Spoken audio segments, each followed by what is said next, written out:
Now, let's get to more serious stuff. You wrote a superb piece on the war on our civilization. You note that ours is possibly the first civilization in history that is taught to despise everything that is ours and venerate anything that is not. Tell me what the BBC have done. What have they done in this regard?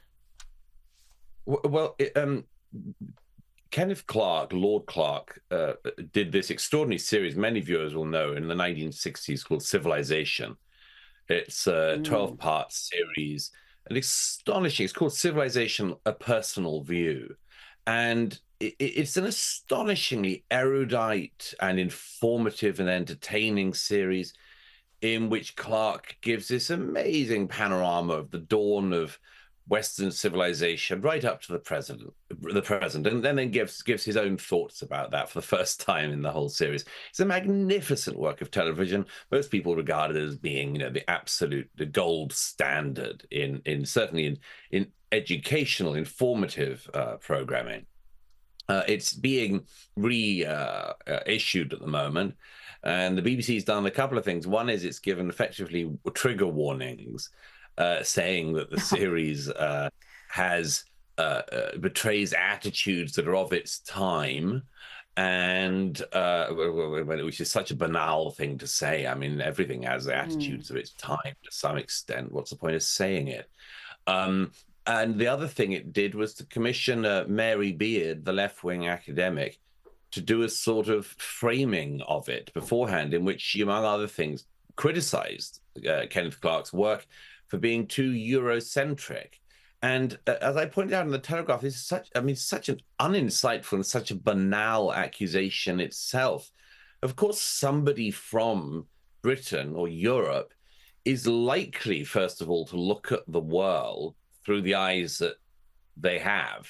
I mean, it'd be very strange if Kenneth Clarke had done a series called Civilization, which was centered on looking at Chinese culture through the eyes of a Korean.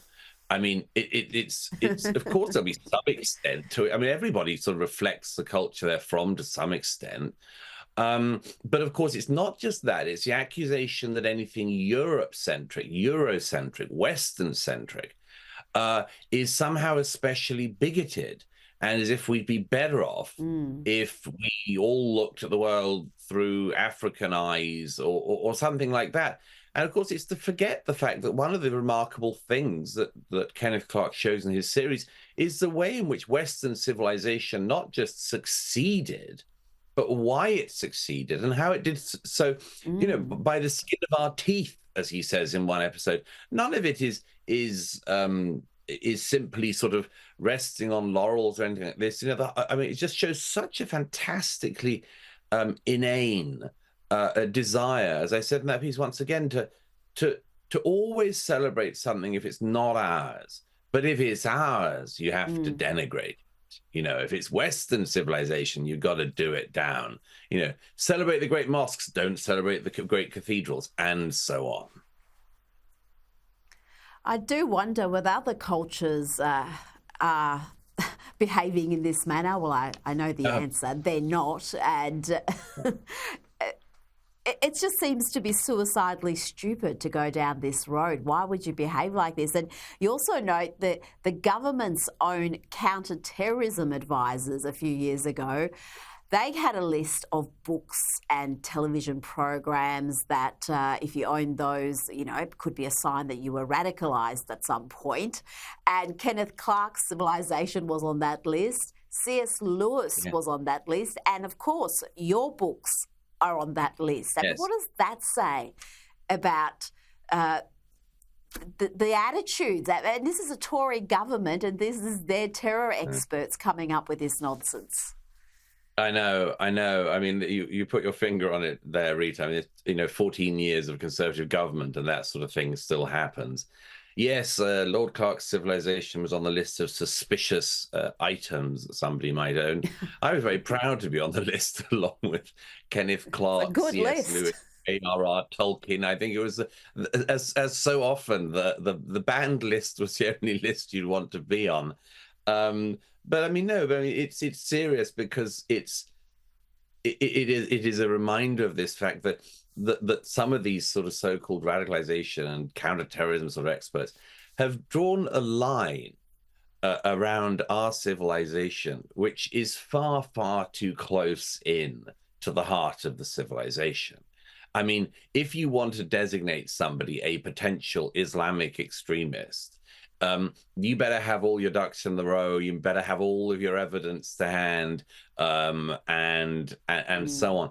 But if you just want to say somebody is a sort of nationalist extremist or something like that, all they got to do is to like have some of the great works, which I'm excluding mine, but I mean some of the great works of literature in the canon. Tolkien, C.S. Lewis, Kenneth Clarke. The idea that this should be suspicious, no, ownership of such things should be celebrated. This is some of the best thought and creative work that we've produced. And why do we, instead of celebrating it and in fact sort of drawing these suspicious lines around it, why do we not venerate it? Why do we not celebrate it and say to people, if you'd like to be part of this civilization and you want to contribute to it, you're welcome to. It's not just for one group of people, it's for everybody.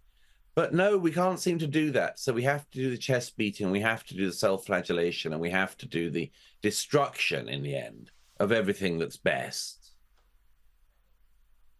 Now, you also wrote this week about the International Criminal Court, which is hell-bent on accusing Israel and Israeli Prime Minister Benjamin Netanyahu of war crimes. What will be the impact if this eventuates, if a war crimes case is brought against a democratically elected leader, and also in Israel, the key Middle East ally of America, Australia, Britain? Yes, it's extremely serious. I mean, I very much hope that it doesn't go ahead, but I know that Prosecutor Khan at the ICC is trying to push for personal prosecutions against the Prime Minister Netanyahu, against the Defense Minister Yoav Gallant, and probably the head of the IDF. Of course, there are several things that are appalling about this. One is that this is being done without any fresh investigation and with no new evidence or anything like that. It's a political prosecution, attempted prosecution. The second thing is that this would be the first time that the ICC at The Hague would have come from a democratically elected leader. And I believe that that is an extraordinary step. There are some people trying to use The Hague to get Vladimir Putin. I mean, it's deeply symbolic. I mean, you know, good luck getting him out of the Kremlin and into The Hague. But, you know, Putin runs his country as an unelected dictator. He goes through a farce of elections every now and then. But to go for a democratically elected leader, and in a country with a citizen army, head of the army, would be extraordinarily unwise. And one reason it would be unwise is that I think that the ICC will once again destroy its own legitimacy. I'm not a big fan of the ICC. I don't think that Britain, Australia, America, I don't think we should be signatories to these things. I don't think that any foreign court should judge our elected leaders or our soldiers. That's for our military, that's for our governments, and indeed that's for the people. There are some people, particularly Republicans, who have in recent years started to think that the ICC is a useful tool. If the ICC brings this case against Netanyahu and others in Israel, it will be a very significant shot in the foot for that institution, because they will turn potential friends into enemies. So we'll see. It might be headed off this week. If it goes ahead, expect kerosene to be thrown over the fires that are burning, and sometimes literally, but that are burning in American college campuses and in Western cities. All of those malcontents and maniacs and others will think they have the best possible excuse to go and riot and shout and gibber and hound down Jews more than they have been already. And it will set a dangerous precedent as well, I think.